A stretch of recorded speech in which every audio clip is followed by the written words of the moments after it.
wabarakatuh. Kami dari kelompok 3 akan menjelaskan tentang Artificial General Intelligence. Saya Emir Altafrasid. Saya Andi Putra Wijaya. Saya Cinta Karina Hairunisa.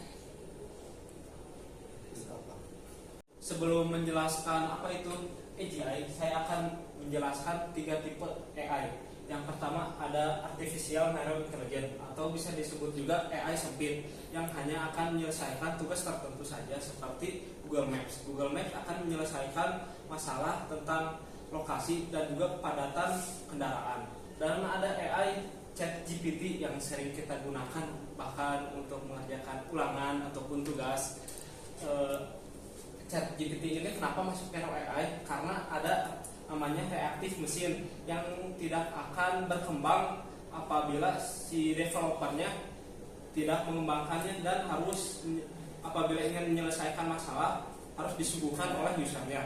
Dan berbeda dengan AI yang kedua yaitu AGI, mereka akan bekerja layaknya manusia dan memperbaiki kesalahan layaknya manusia karena ada fitur yang namanya deep learning yang akan belajar dari kesalahan dan mengidentifikasi benda-benda misalnya. Saya menginput ingin mentraining AGI, misalnya saya menginput mobil ya. Saya mobil. Nanti untuk si AGI ini akan ada namanya kayak otak-otak gitu, si saraf-saraf itu ada titik yang akan nah gini, set, ada titik lagi, set, ini informasi, set.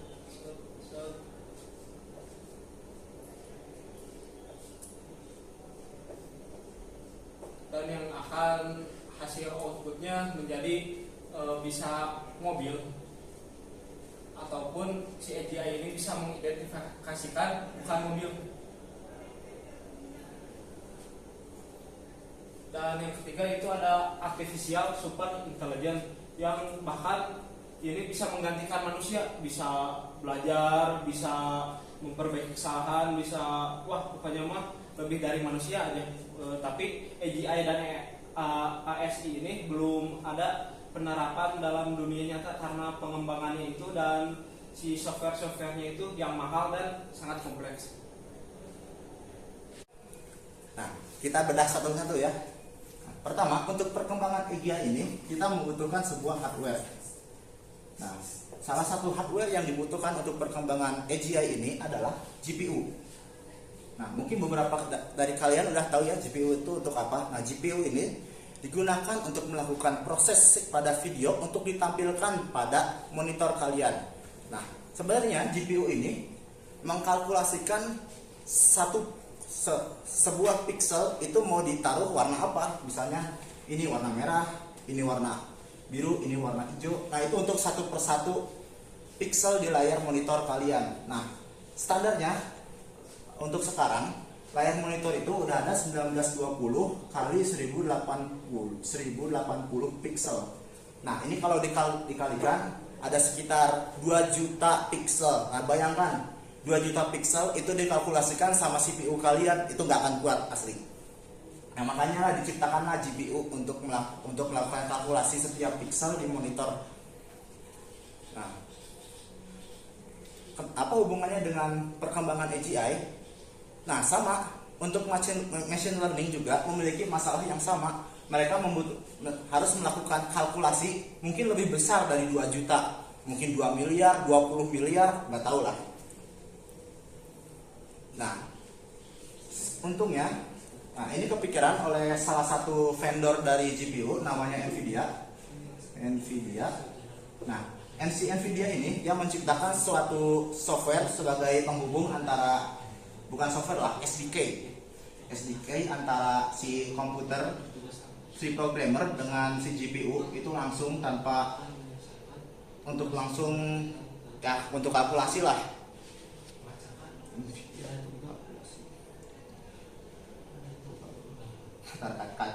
Nah, nama dari SDK tersebut adalah CUDA. Nah, si CUDA ini memungkinkan seorang programmer untuk langsung mengakses GPU untuk memanfaatkan hasil komputasi dari si GPU dari Nvidia ya, dari Nvidia. Ini dimanfaatkan oleh si programmer untuk menulis hal-hal yang berhubungan dengan machine learning ya, karena antara grafik dan machine learning itu kalaupun ada yang beririsan itu nggak sepenuhnya sama. Nah, salah satu proses yang banyak dilakukan di machine learning itu adalah sebuah matrix multiplication 2134, terus ada mungkin 3124.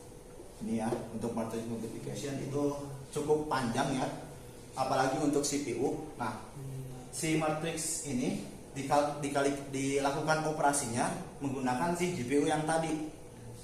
Maka dengan itu GPU bisa, maka dengan itu machine learning itu banyaknya menggunakan GPU yang di atas, yang dijalankan melalui SDK-nya Nvidia yang dinamakan CUDA. Nah, si CUDA ini hanya dimiliki oleh GPU yang dibuat oleh Nvidia, RTX sekian atau apa, AMD sama Intel. GPU yang dibuat oleh mereka itu nggak ada akses ke CUDA. Nah, makanya dari vendor dari machine learning ini banyaknya mereka butuh GPU yang digunakan yang dibuat oleh Nvidia buat akses CUDA ini. Oke. Cut dulu. Nah, si CUDA ini dia dieksposnya melalui biasanya ya melalui bahasa pemrograman C++. Nah, tapi dari bahasa pemrograman ini si orang-orang machine learning dia ngebungkus lagi dari C++ ini menjadi Python. Nah, melalui Python. Nah, nama frameworknya ada yang namanya TensorFlow. Nah, TensorFlow ini udah masuknya ke ranah software yang dibutuhkan untuk pengembangan si AGI ini. Nah, TensorFlow ini dia kayak tadi ya, TensorFlow ini manggil dari C++-nya dia manggil CUDA. Nah, selain TensorFlow ada juga yang lain namanya PyTorch. Nah, PyTorch juga sama. Dia nempelnya ke C++, manggil kode yang ada di C++, lalu manggil yang ada di CUDA.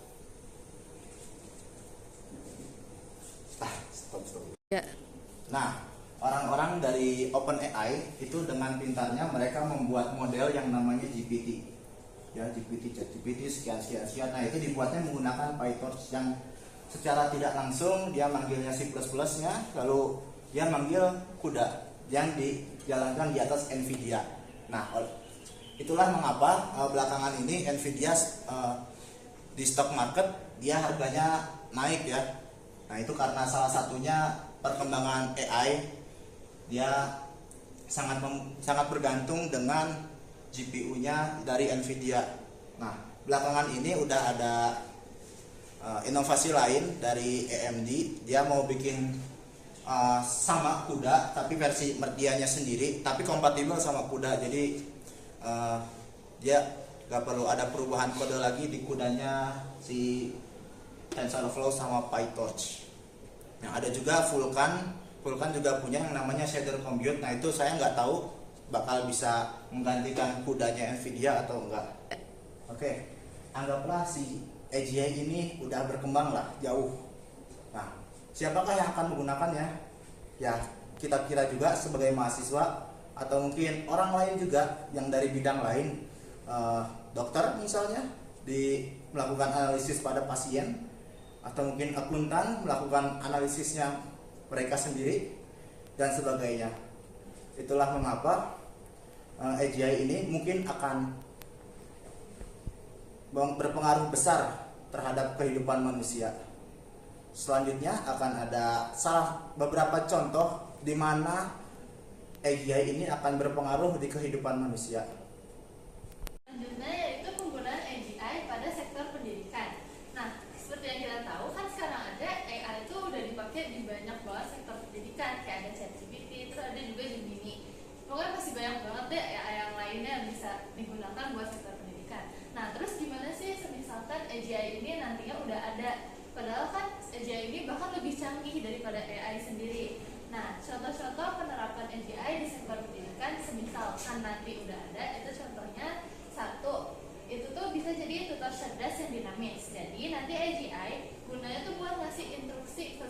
siswa secara real time, terus ngasih juga kayak sesuai kemampuan siswanya, mulai dari kecepatan pemahamannya, minatnya, terus juga kemampuan siswanya. Yang kedua, AGI digunakan sebagai analisis data pembelajaran. Kayak yang tadi, jadi AGI itu bakal ngumpulin data-data siswa, kayak tingkat perhatiannya, pola belajarnya, sama hasil ujian dari mata kuliahnya. Terus nanti akan diberikan pembelajaran yang paling sesuai untuk siswanya.